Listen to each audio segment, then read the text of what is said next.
आप कैसे हैं? आप अच्छे होंगे, मैं उम्मीद करती हूँ।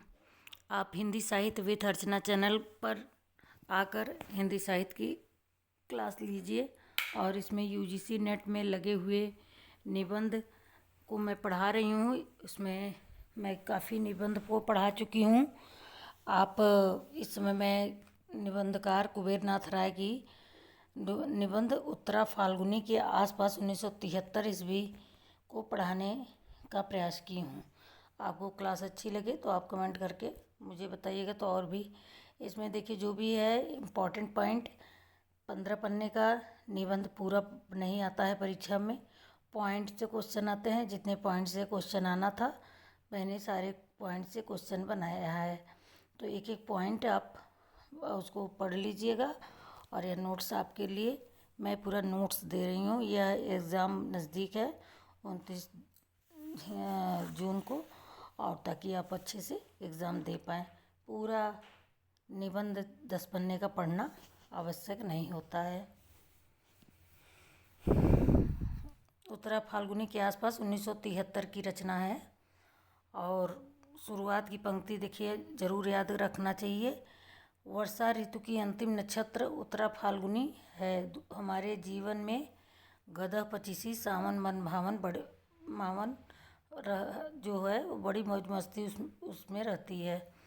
तो देखिए यहाँ पर इसकी बात की गई है कि जो हमारा गदह पचीसी है, जो 25 साल का उम्र रहता है, मौज मस्ती का ही रहता है, वही बात इसमें कही गई है। 25 में बड़ी मौज मस्ती रहती है, 25 में बड़ी मौज मस्ती रहती है।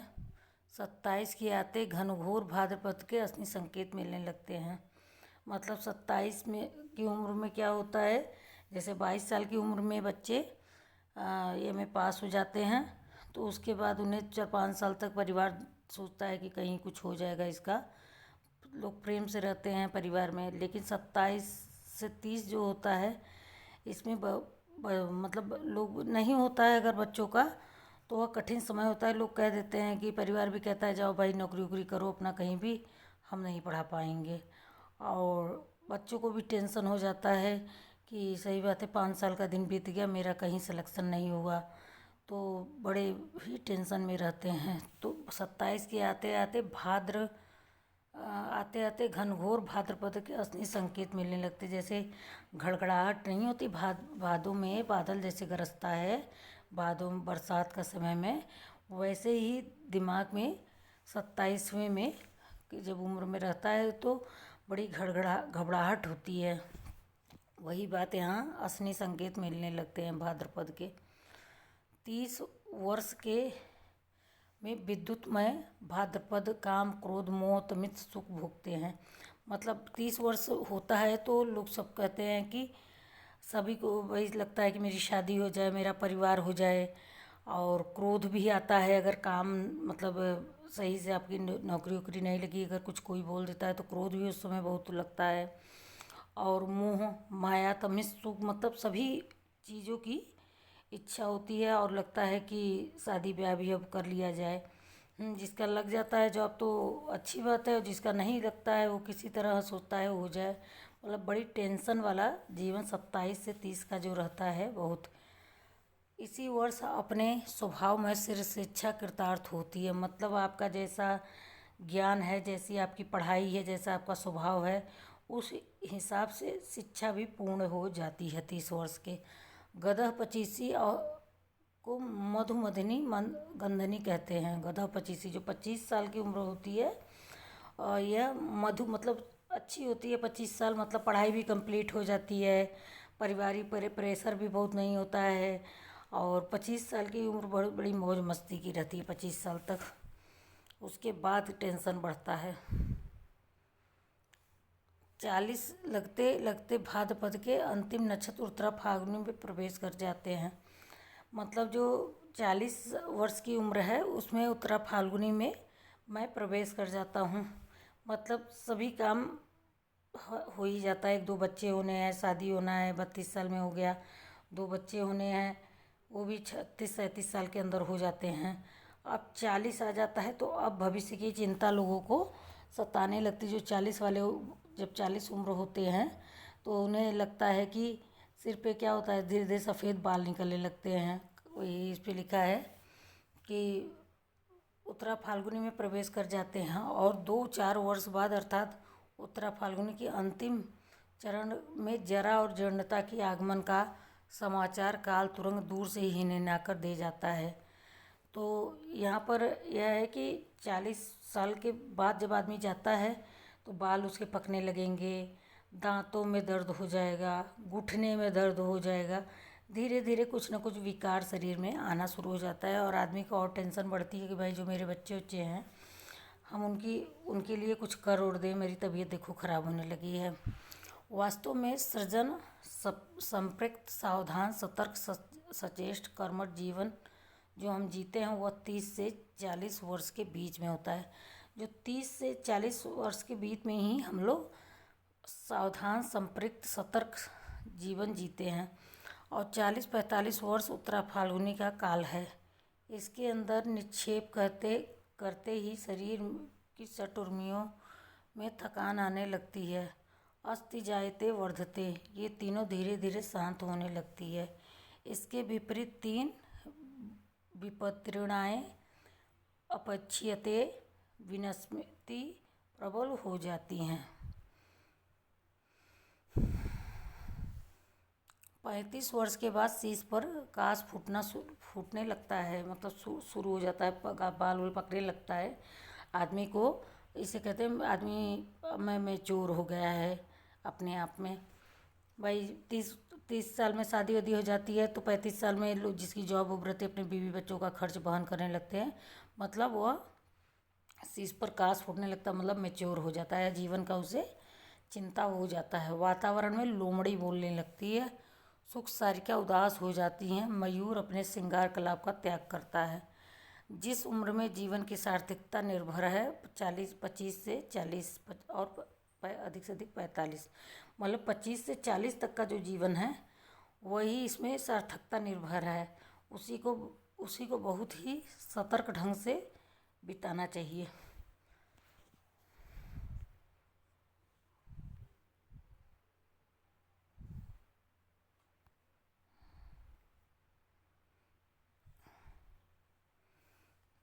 जो हमारे हाथ में था, जिसे करने के लिए हम जन्मे थे, वह घटित होता है 25 से 45 के बीच में।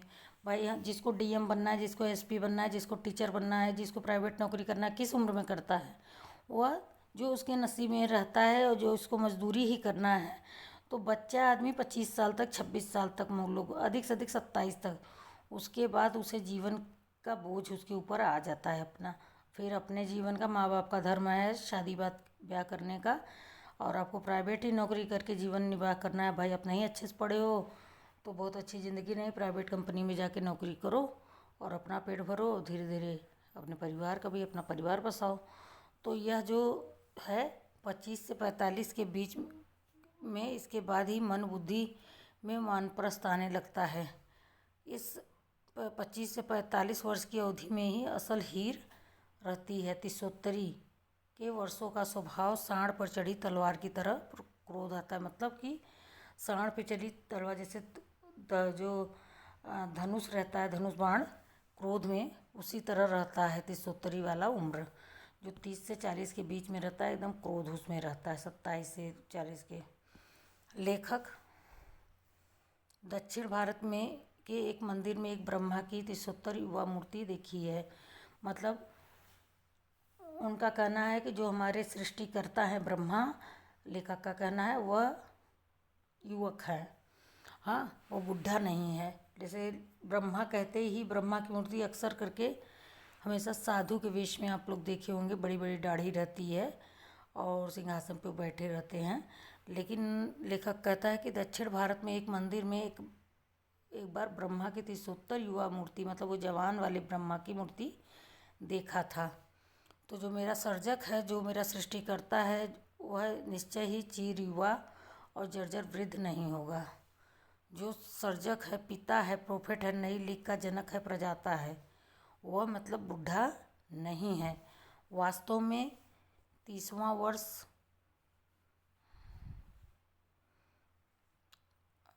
वास्तव में 30वां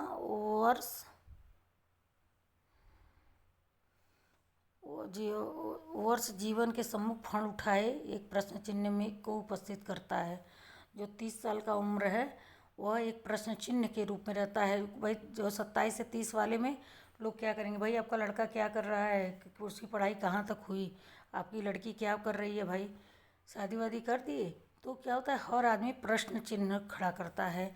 जो 27 से 30 सब आदमी के निगाह में रहता है, भाई अच्छा लड़का है चलो उस लड़की से शादी कर दो, ये भी बात है। अगर अच्छा नहीं है पढ़ाई लिखाई में तो बुराई भी लोग करेंगे, तो प्रश्न चिन्ह रहता है। ये जो उम्र रहती है 30 वर्ष की, इसमें व्यक्ति के लिए एक प्रश्न चिन्ह रहता है। गौतम बुद्ध ने 29 वर्ष की अवस्था में गृह त्याग कर अमृत के लिए महाविनय स्मरण किया। यीशु क्राइस्ट ने 30 वर्ष की अवस्था में अपना प्रथम सरमन ऑन द माउंट गिरशिखर प्रवचन दिया और 30 वर्ष में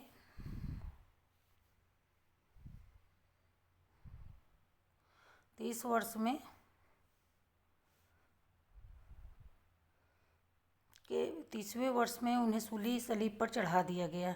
मतलब जो 30 वर्ष रहता है बड़ा कठिन रहता है। रामचंद्र को भी 30 वर्ष की उम्र में ही वनवास हुआ था। उनका समूचा उपदेश 3 वर्ष में ही खत्म से भी कम रहा। मतलब यीशु जो थे वह 30 साल के उम्र में सूली पे चढ़ा दिए गए थे। बड़ा कठिन जीवन होता है 30 साल का। वाल्मीकि के अनुसार रामचंद्र को 30 वर्ष के आसपास 27 वर्ष में ही वनवास हुआ था। रामायण काल में जब राम सीता का विवाह हुआ तब सीता की आयु 12 वर्ष थी और वनवास के 13वें वर्ष में अर्थात सीता 30 पार कर रही थी। हाँ भाई 14 साल का वनवास था तो 18 आने के बाद ही तूने वनवास हो गया और वह 30 पार ही कर रही थी, तभी उनका सीता हरण की ट्रेजेडी घटित हो जाती है, घटना घटित होती है। और अतः 30वां वर्ष सदैव काल के महामूर्त के रूप में आता है। मतलब 30वां वर्ष बहुत कठिन है। मघा, पूर्वा फाल्गुनी, उत्तरा फाल्गुनी,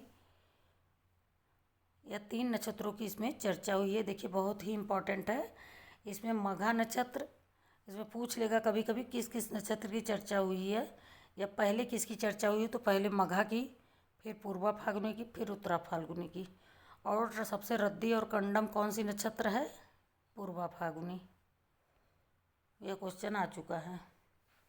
योग शास्त्र में मन की 5 अवस्थाएं बताई गई। मन की क्षिप्त, विक्षिप्त, निद्रुण, निरुद्ध, मूढ़ और एकाग्र। योग शास्त्र में मन की 5 अवस्थाएं बताई, क्षिप्त, विक्षिप्त, निरुद्ध, मूढ़ और एकाग्र। नक्षत्र मघा, पूर्वा फाल्गुनी, उत्तरा फाल्गुनी।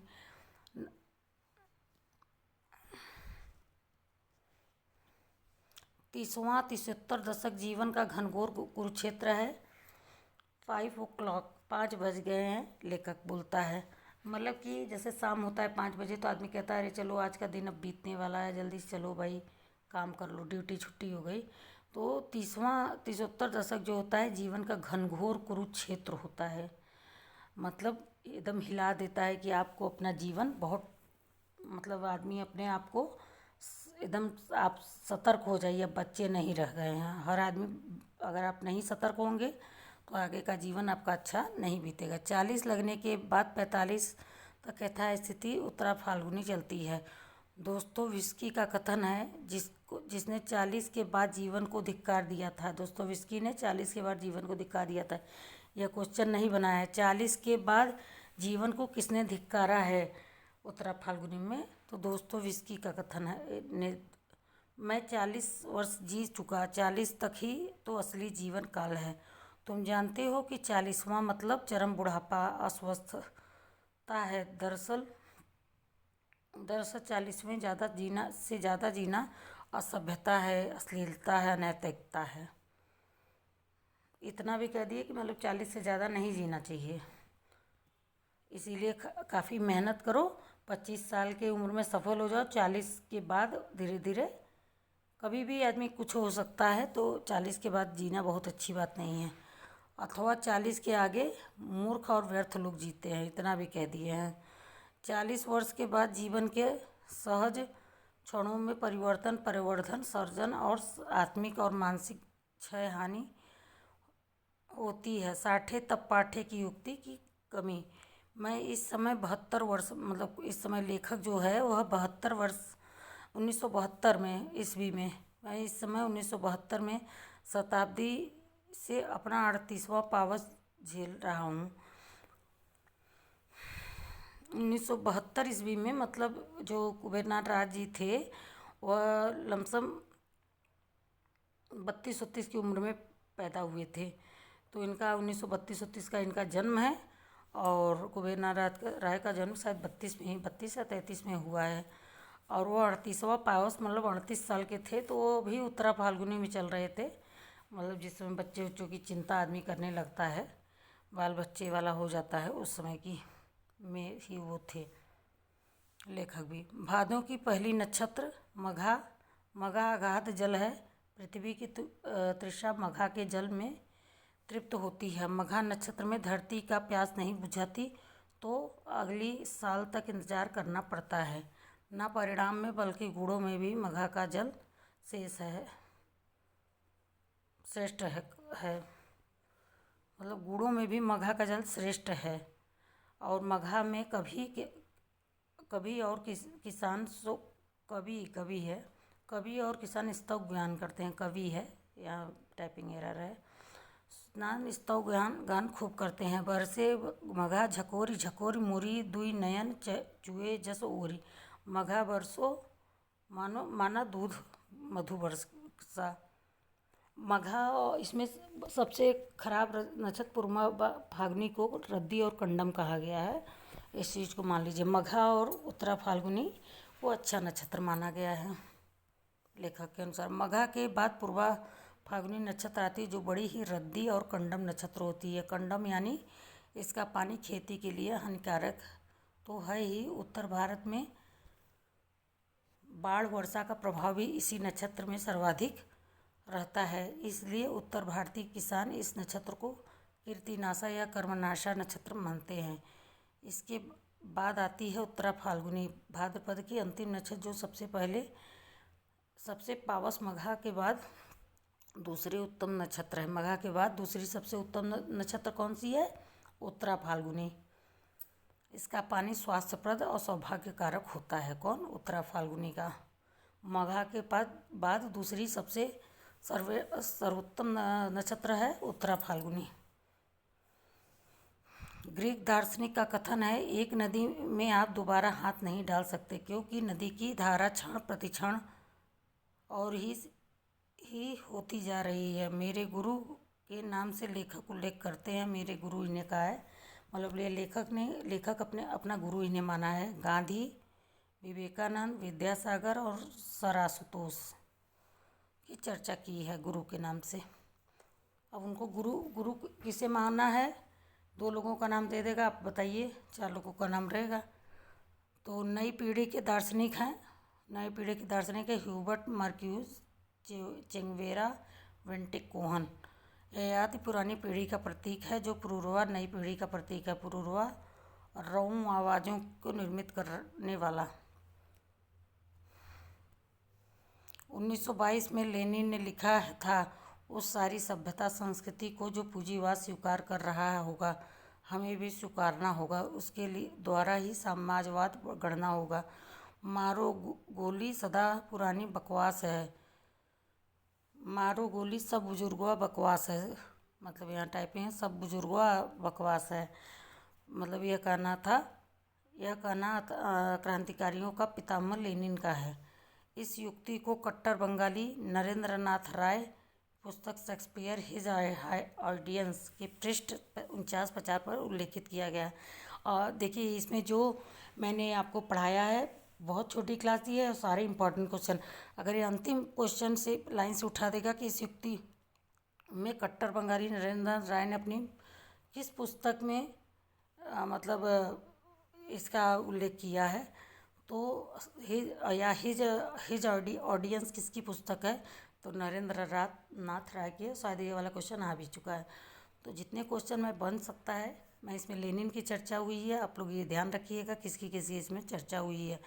यही बहुत ही इम्पोर्टेंट क्लास में बना बना के दे रही हूँ। आप लोग अगर पढ़ेंगे तो आपको अच्छा लगेगा, और यदि अच्छा लगता है तो आप लाइक सब्सक्राइब कर दीजिएगा और चैनल को फॉलो कर दीजिएगा। थैंक यू, धन्यवाद।